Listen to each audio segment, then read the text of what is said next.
Hey, I'm Damon. I'm the designer of Wormwood. You may have stumbled upon this video because you took the online personality test and it told you that you were very into psychoactive mushrooms, or you've been investigating the website and you found that there are 10 different factions and like 400 cards and you want to know where to start. I'm going to break down the 10 factions that are available with Wormwood that's going to be on the Kickstarter, so that you can figure out where you belong and where you want to start the game. Because there's a lot of different strategies and there's a lot of different ideologies present in these factions. The factions of Wormwood differ technologically, ideologically, and sometimes biologically, depending on how long ago their ancestors left the wreckage of the Ark, Apsynthos. You might be playing a faction that has a lot less humanity left, depending on how long they've been stranded on this planet. So we're going to start with the oldest faction. We're going to start with the Windwalkers. The Windwalkers came out of the Ark first. These are the closest things to natives that this planet has, besides the actual natives, the Lilin. And you're going to see both of those in this deck. So you're going to see human beings who have adapted sort of culturally to living in the wasteland of this new Earth. And you're also going to see a bunch of cards that represent the native life, the xenoforms we call Lilin. This is a Wind Lion. You'll see there's the unit and it's a Xeno. There's a lot of Xenos in this deck. You're going to see more than any other deck in the game. This is one of the fundamental things that separates the Windwalkers from other cultures. Xenos are big. They're powerful. They usually have really high attack. Sometimes they'll have really high armor and very low health. And that represents a creature that has really thick skin but can be killed by a single shot in the right place. But these units take a while to get out. This is a 5, this is a 4. There's also the highest cost unit in the game in the Windwalker deck, the Behemoth, which costs 8. Every time somebody sees this, they're going to remember this. So when you pull the Behemoth out, make sure that you're ready to defend it, because everybody's going to be out to kill it. Because they're big and they're slow, you want to be able to use your Windwalkers leader ability whenever you can. Most people forget to use this because they're not used to moving cards around in combat games, but Wormwood is a tactical game, so you're going to want to make use of this move ability. For a drone, you can move a target unit you control. That's how you're going to be able to get your Behemoth out to the front, rather than waiting 3 turns to move it one space at a time. Make people guess where you're going to be moving things. You also have a bunch of reflexes that add attack at just the right moment. Make sure you don't waste those, but also make sure you don't lose them by somebody just attacking your hand and throwing them away. Windwalker reflexes need to be used in the middle of combat generally, so that you can maximize the attack of your stuff. All right, next up, let's talk about the Utopian Remnant. Now, as far as like culture goes, they could not be farther technologically removed from the Windwalkers. The Utopian Remnant is a very high-tech, low-population faction. They live in the only terraformed area of Absinthian, the only area that has both trees and oxygen in abundant supply, but as a result, there's not a whole lot of space for everybody. Very restricted breeding controls, a very restrictive government, a shield wall that they usually don't let anyone into or out of. They're a very defensive faction. You can tell that by their leader ability. For a talent, a target unit gains +1 armor until end of phase. That is an unbelievably strong power when used at the right moment, because armor in general is worth about double attack. If you can just protect yourself while you're building your own echoes, you're going to be able to win the game without firing a shot. That's not to say that they can't fire shots. They have very strong units that can both defend and attack, but they're mixed in with some of the weakest units in the game that have very strong combinative powers. So, for example, let's talk about Chimera. These are people whose biology has been altered in such a substantial way that they can no longer be considered Homo sapien. There's a lot of Chimera in that deck, and Chimera tend to be pretty weak, but they also have some kind of very strong power that can be utilized from the back lane, from the back of the row.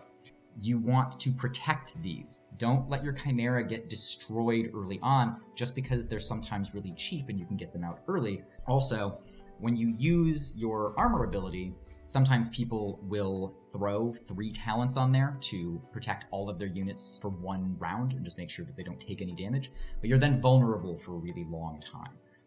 So make sure when you're using this leader ability that you use it somewhat sparingly, and maybe make deals with other players more than just protect yourself all the time. Using this on somebody else can sometimes be worth way more than using it on yourself if you can protect yourself from attack and divert their interest somewhere else. Let's talk about the Myrmidons.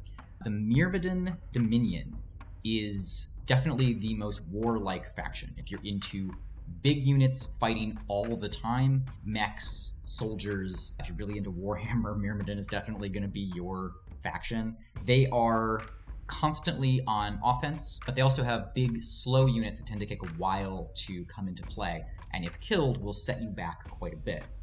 Their power is also somewhat slow. So the Myrmidon Dominion power says, for a talent, you can flip a drone on a target unit, and after using the ability, any unit in that lane gains +1 attack for each talent on it until the end of phase. So I'm going to explain how that works. If I take a unit, for example, these las cannon heavies here, nice big mech. Las cannon heavies use drones as health, but if I use this Myrmidon power, I can flip a drone on that unit, and I can then have +1 attack until the end of phase. If I do that again, let's say next turn, I'll get my talent back, I use it again in my combat phase, I will flip a second talent, and now I'll get 2 attack. Next turn, it's 3 attack, then it's 4 attack. And if you can protect the unit enough that you can keep its health from being lost, every turn you use that power, your units gain veterancy.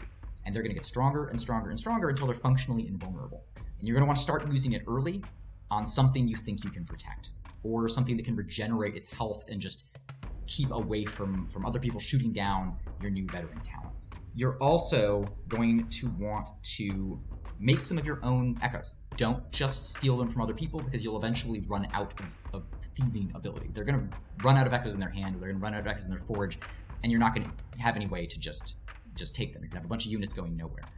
So don't completely neglect your economy, because you are big and you are slow, and if they shoot you down, you don't want to be waiting 4 or 5 turns to rebuild everything from scratch. The Myrmidons are roughly equivalent to what Sparta was a really long time ago, except they use a sort of hypnotic audio drug that they pipe through these minarets that they build throughout their territories that allows all of their young soldiers who are brought up in these nomadic war camps to enter into a battle fugue basically all the time, and never retreat when they're fighting. So if that sounds like a good time for you, then you're going to love the Myrmidon Dominion. Coriolan Exiles' little story talks about how the city of Corioli was razed, and now their empire fell with it, and royal blood is traded for Seth milk.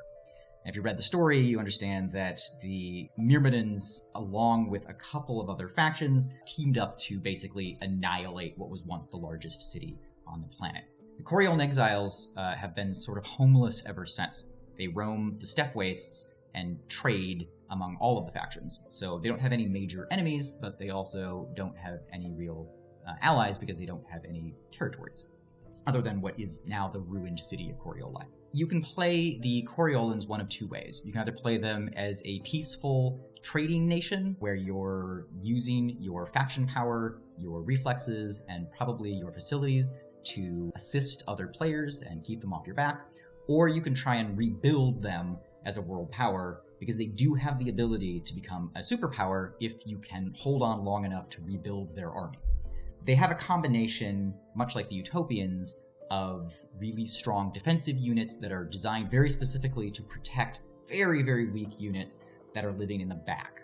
A lot of these are Xenos, so there are these big Bolsef that you can put up front that have high armor, and you can defend your weak humans behind your Bolsef just long enough to get your economy running and start to build up some facilities and get your civilization back on track. Another thing you're going to want to see with the Coriolans is that they have several cards that use talents as health. We'll talk about this a little later with the church, but you want to prepare for this. Know that you're going to need talents to put on these units when they come out of the forge. These units are very, very strong when paired with big defensive units like Seth. For example, the Duchess of Ash has 2 attack, 1 armor, and units in this lane have +1 to their breach value. That's not much if you have only 1 unit. But if you have 3 units in a lane, +1 to breach value is a lot, right? That goes from 5 to 8, enough to see an entire hand in one turn of attack. So you want to be able to protect these, not only because they have talents as health and you don't want to waste that, but also because their powers are so strong if you can keep a hold of them and keep their lane intact. The Church has converts in every faction in Wormwood, and depending on how you play your deck, you may be taking quite a few citizens from other players as their own citizens turn against them and join you. So the Church has a few things that are going for it that are unique among factions. You're going to be, first of all, seeing that its power for a talent, you can restore 1 health to a target unit from the crash. Now you know that normally when you put a unit out, you can't change its health after it comes out of the forge, but the Church is different. From the very beginning of the game, for 1 talent, you can pull a citizen out of the crash and add it to a unit, even if it only has 1 health. Right? It restores, doesn't add, but that's still an incredibly powerful ability, especially for units that the Church has, like this one. So the Church has quite a few units that use talents as health. This, for example, the White Bishops have 1 attack, 2 armor, and use 3 talents as their default health.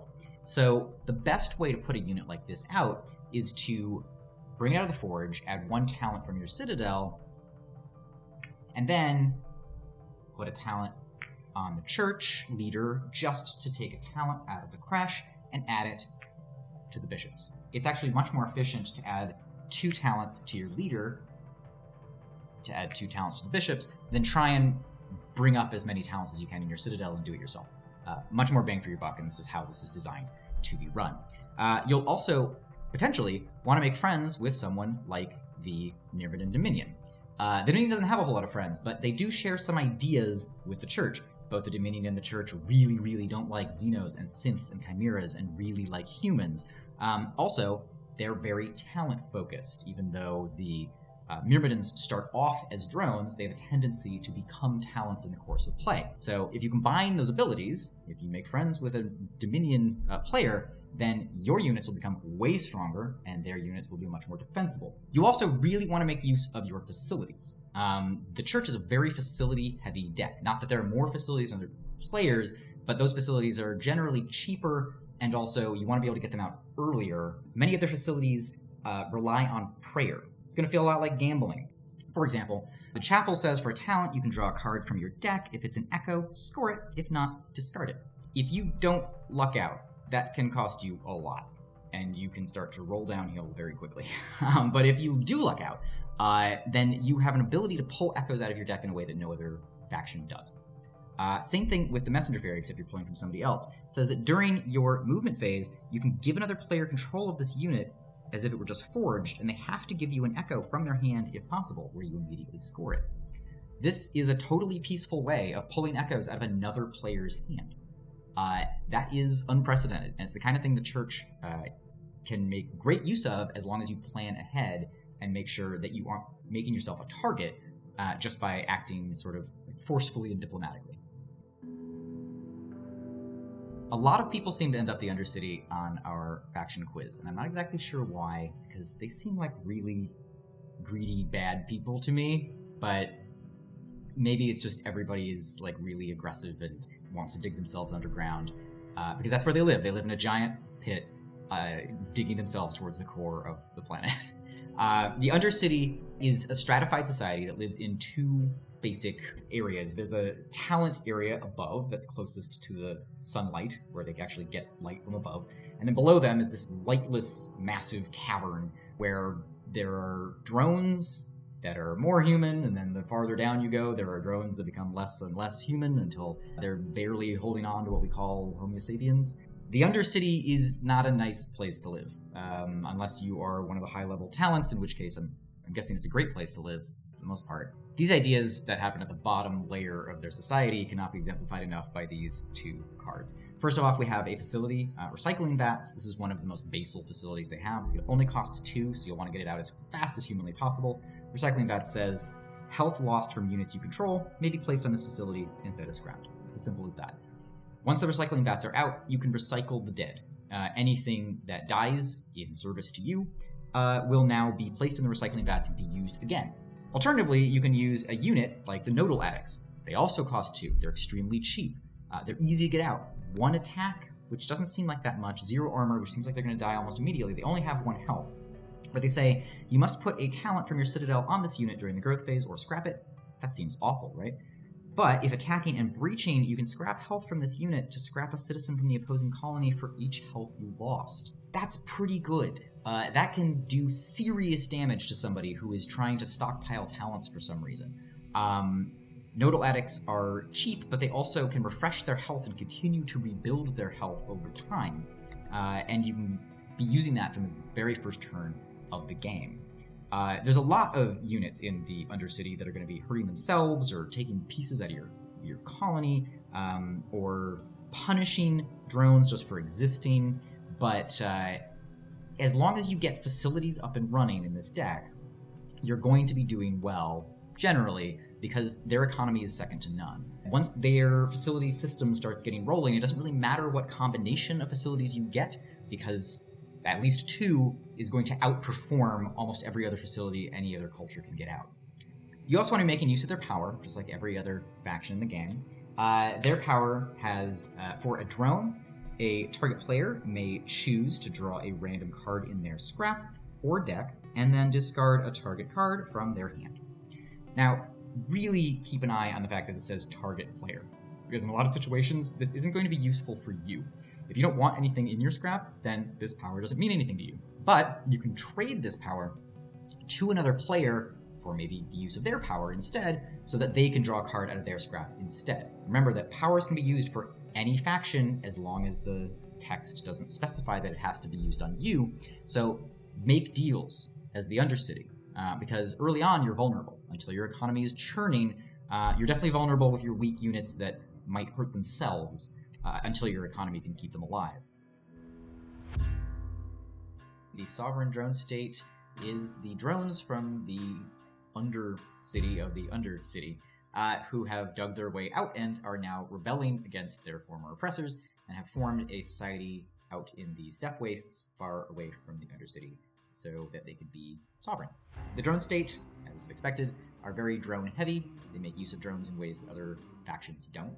In most factions, talents are your primary driver of your economy. They drive your forge. They drive some of the best units in the game. In the sovereign drone state, this is not the case. Their power reads, for a drone, during the forge phase, you can advance 1 card in forge by 1 step. You can move 1 step up in forge simply by using a drone on your leader card. This is an incredibly strong ability from the very beginning of the game. You're pretty much always going to want to be using this.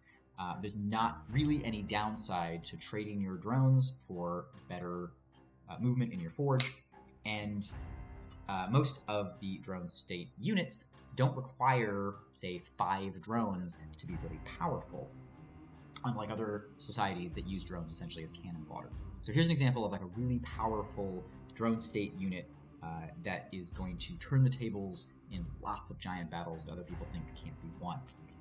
Rail Sniper. Rail Sniper has 1 attack, 1 armor, and 1 health. Well, that's not super great, but it has 2 main abilities. Number 1, it's cybernetic. This is really useful when you're fighting another faction that is cybernetic, like the Machina Sapiens, or the Utopian Remnant, or occasionally the Red Hegemony. You're going to be able to get more and more powerful as their units start to grow. But your better ability is the Rail Sniper's secondary power, which says the Rail Sniper can scrap 1 health from a target unit at the beginning of your combat phase. That is, it scraps a health from any unit in the game without actually going into combat. That is awesome. That can destroy a behemoth in 1 hit, bypassing its armor entirely, and you don't even have to fight it. You can shoot it and then fight somebody else. You can shoot a unit on somebody else's behalf and trade it for a power that they have, or trade it for them not attacking you, or attacking somebody that you need them to attack. You can use a power like the Watchdogs, which says if this unit is at the front of the lane, you may rearrange this lane freely before battle.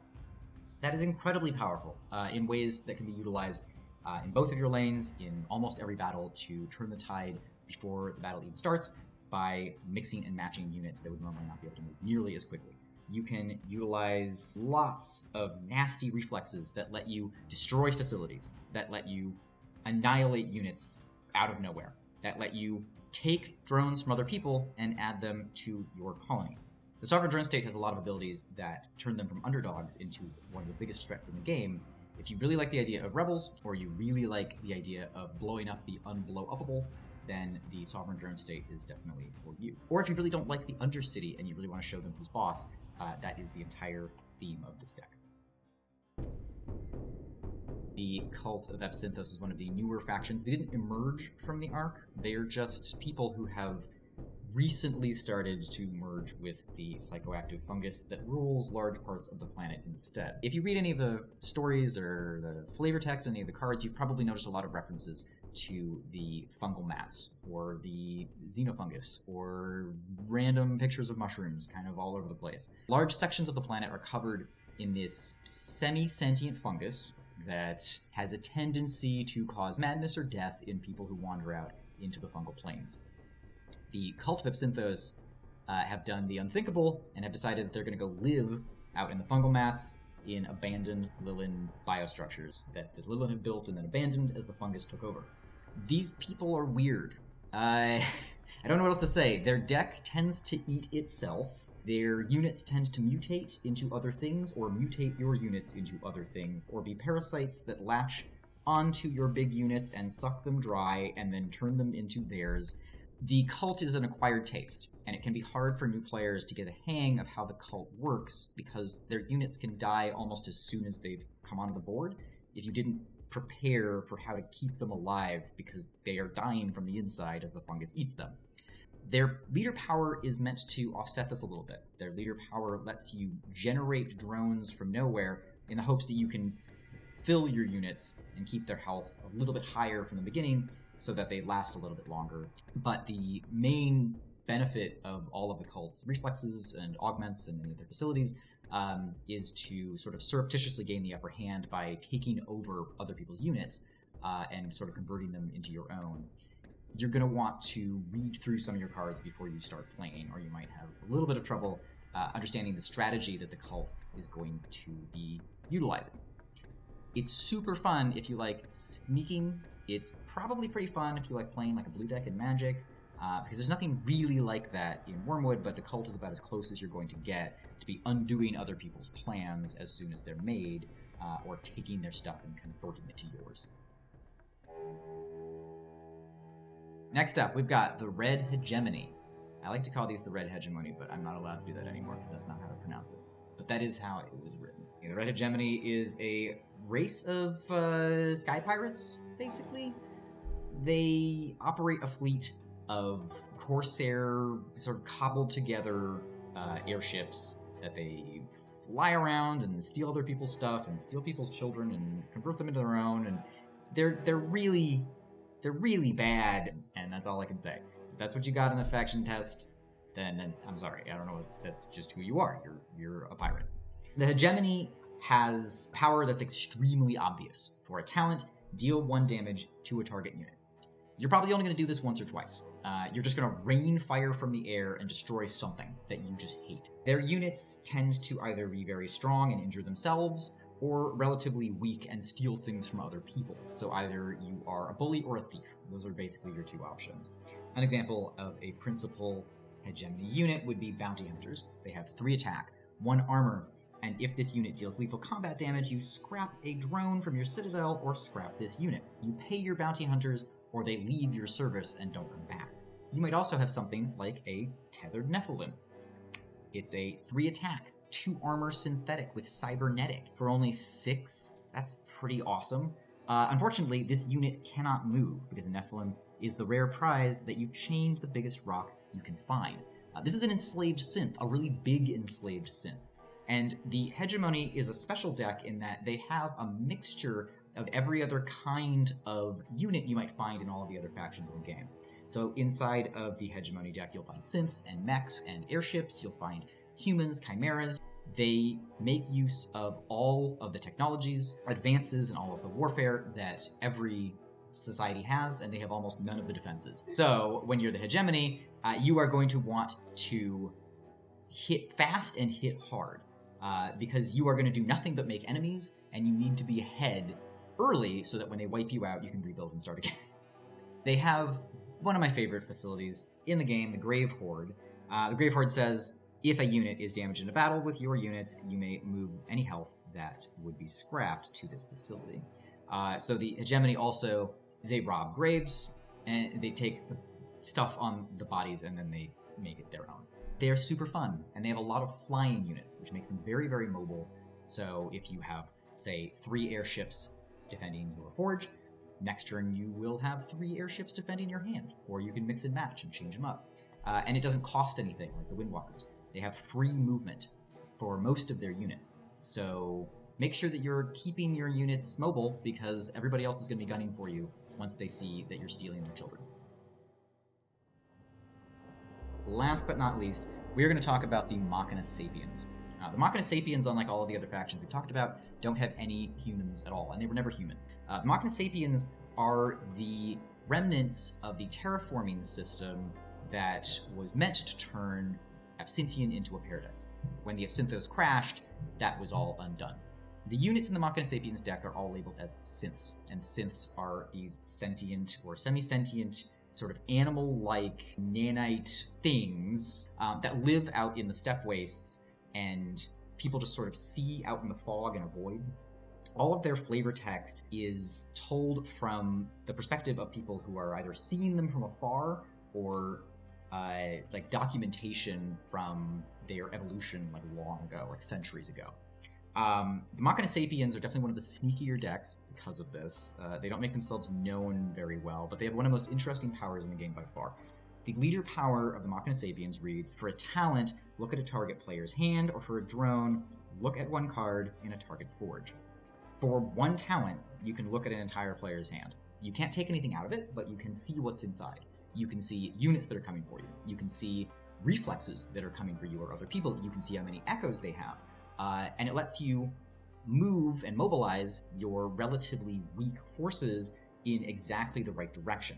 So one of the advantages the Machina Sapiens have is that unlike other big, powerful decks like the Myrmidons, they don't look like a threat, which is useful, because you never want to look like a threat in this game, because it's often a king-making game, and you'll be hammered down if people think you're going to come after them.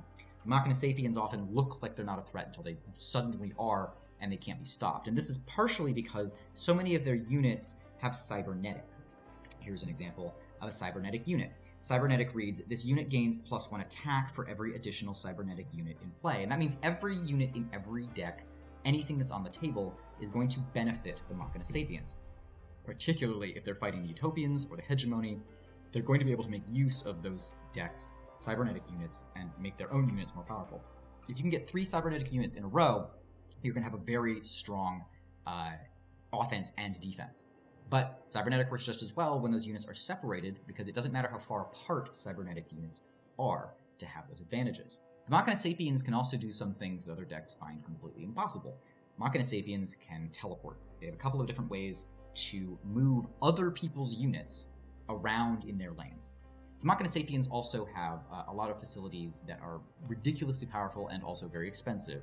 Something like, for example, the Tachyon Shield.